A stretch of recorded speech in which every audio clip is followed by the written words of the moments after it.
दोस्तों, यह कहानी राजू की जुबानी है। राजू कहता है, मैं अक्सर हॉस्पिटल में आया जाया करता था। मैं जब हॉस्पिटल गया तो मैंने देखा कि दो बच्चे मासूम से भूखे प्यासे बाहर बैठे किसी का इंतजार कर रहे हैं। तो दोस्तों, आखिर ये बच्चे हॉस्पिटल के आगे खड़े होकर किसका इंतजार कर रहे हैं? इस सच्चाई को जानने के लिए आप हमारे साथ इस वीडियो में अंत तक जरूर बने रहें। और अगर वीडियो पसंद आए तो वीडियो को लाइक करके चैनल को सब्सक्राइब जरूर कर दीजिएगा, ताकि मेरा हौसला बढ़ता रहे और मैं आप लोगों के लिए इस तरह की कहानियाँ लेकर आती रहूं। दोस्तों, दरअसल यह कहानी मुंबई जैसी बड़ी शहर से निकल कर आई है। दोस्तों, इस शहर में एक पति पत्नी रहा करते थे। पति का नाम रामू था और पत्नी का नाम देवकी होता है। दोनों पति पत्नी अपने दो बच्चों के साथ यहाँ पर रहते हैं और दिन रात मजदूरी कर कर किसी तरह अपना भरण पोषण किया करते हैं। रामू अक्सर मजदूरी करने के लिए दिन भर बाहर रहता था और जो देवकी थी वो अपने बच्चे को घर में देखा करती थी। इस तरह उनकी ज़िंदगी चल रही थी। उनका दो बच्चा था। छोटा बेटा अभी बहुत ही छोटा था, यानी कि वो अभी 3 साल का था, और बड़ा बेटा 6 साल का। दोस्तों, आपको बताते चलूँ, रामू दरअसल बिहार का रहने वाला है। वह मजदूरी के लिए मुंबई आ जाता है और यहीं पर अपने परिवार के साथ रहने लगता है। तभी अचानक उसकी पत्नी की तबीयत खराब हो जाती है। अब एक दिन वह अपनी पत्नी को हॉस्पिटल ले जाता है। हॉस्पिटल ले जाने के बाद उसे पता चलता है कि उसकी पत्नी को वहाँ एडमिट करना होगा। अब जब वो एडमिट कराता है तो अपने बच्चे को भी हॉस्पिटल साथ लेकर जाता है, मगर उतने बड़े हॉस्पिटल में उन बच्चों को अंदर लेकर नहीं जा पाता, क्योंकि गार्ड उन्हें नहीं जाने देता। इसलिए वो अपने बच्चे को बाहर ही बैठने को कह देता है और खुद अपनी पत्नी को लेकर अंदर चला जाता है। अंदर जाने के बाद डॉक्टर कहते हैं कि इसे इमरजेंसी में भर्ती करना होगा। तब रामू कहता है ठीक है, और वो अपनी पत्नी को इमरजेंसी में भर्ती करा देता है। उसके बाद वहीं अपनी पत्नी का देखभाल करने लगता है। लेकिन बच्चे जो होते हैं वह अकेले इधर तड़प रहे होते हैं अपनी माँ और पिता से मिलने को, पर गार्ड उन्हें अंदर जाने नहीं देता। अब इस तरह बच्चे को 10 दिन हो जाते हैं अपने माता पिता का इंतजार करते हुए हॉस्पिटल के आगे बैठे। यह सब एक राजू नाम का लड़का देखता है, जो कि अक्सर हॉस्पिटल में आया जाया करता था।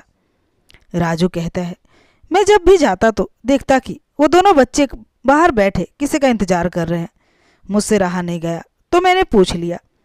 उन्होंने बताया कि मेरे माता पिता 10 दिन पहले इस हॉस्पिटल के अंदर गए हैं और हम 10 दिन से उन्हीं का इंतजार कर रहे हैं। यह सुनने के बाद मुझे बड़ा दुख हुआ। उनकी हालत देखकर ऐसा लग रहा था जैसे वो बहुत भूखे प्यासे हों। तब मैंने उनसे कहा, और तुम खाना कहाँ खाते हो?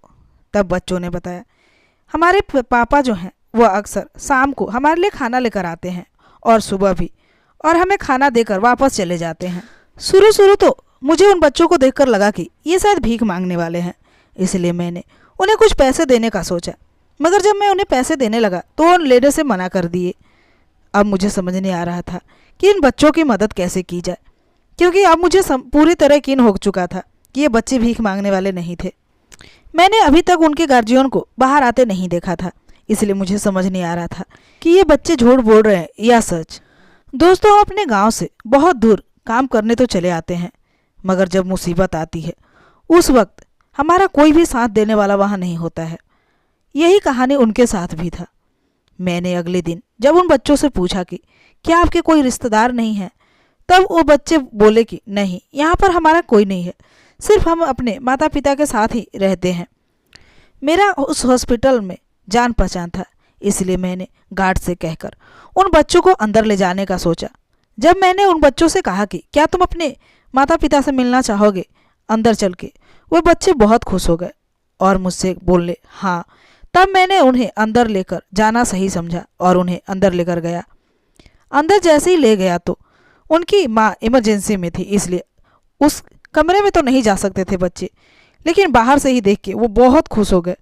ऐसा लग रहा था जैसे वो माँ के करीब ही हो और खुशी के मारे रो पड़े। तब मैं उन्हें शांत कराया। उनके पिता भी उनके पास आकर गले से लगा लिया और उन्हें चुप कराया। थोड़ी देर अपनी माँ को देखने के बाद बच्चे चुपचाप बाहर निकल आए और फिर से अपने उसी जगह पर जाकर बैठ गए। यह सब देखकर मुझे बड़ा दुख हो रहा था, मगर मैं क्या कर सकता था।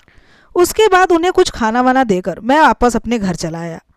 अगले रोज मैं जब गया तो उनकी हालत देखकर मैं बहुत ही दंग रह गया, क्योंकि मैंने देखा कि हॉस्पिटल के आगे एक शव पड़ा है और वो बच्चे उसी के पास बैठकर रोए जा रहे हैं।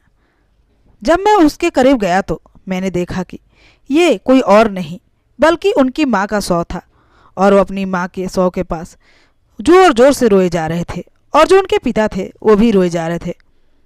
मगर विडम्बना तो ये थी कि उन्हें संभालने वाला इस वक्त कोई नहीं था, ना ही कोई रिश्तेदार था और ना ही कोई आसपास के लोग आए थे। जब मुझसे नहीं रहा गया तो मैं उनके करीब गया और उन्हें समझाया। उसके बाद उनके पिता को भी समझाया। किसी तरह उन्होंने अपनी पत्नी का अंतिम संस्कार किया।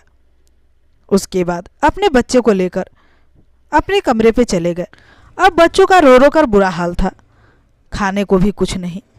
बच्चे की हालत देखकर मुझे बड़ा दया आ रहा था, इसलिए मैंने उन्हें खाना खिलाया और फिर उनके पिता को भी कुछ खिलाया।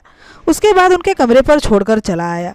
घर आने के बाद मैं उन ख्यालों में डूब गया, कितनी तकलीफ हो रही होगी इन बच्चों को और इनके पिता को।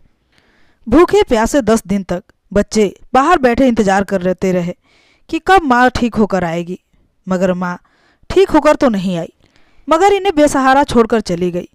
यह सब देखकर अंदर ही अंदर मैं कहीं ना कहीं टूट गया था।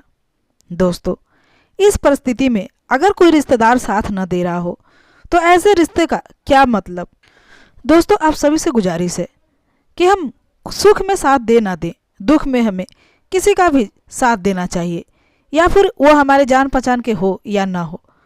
दोस्तों, ये थी आज की कहानी पसंद आई हो तो वीडियो को लाइक करके चैनल को सब्सक्राइब जरूर कीजिएगा। तो आज के लिए इतना ही, मिलती हूँ अगले वीडियो में, तब तक के लिए नमस्कार।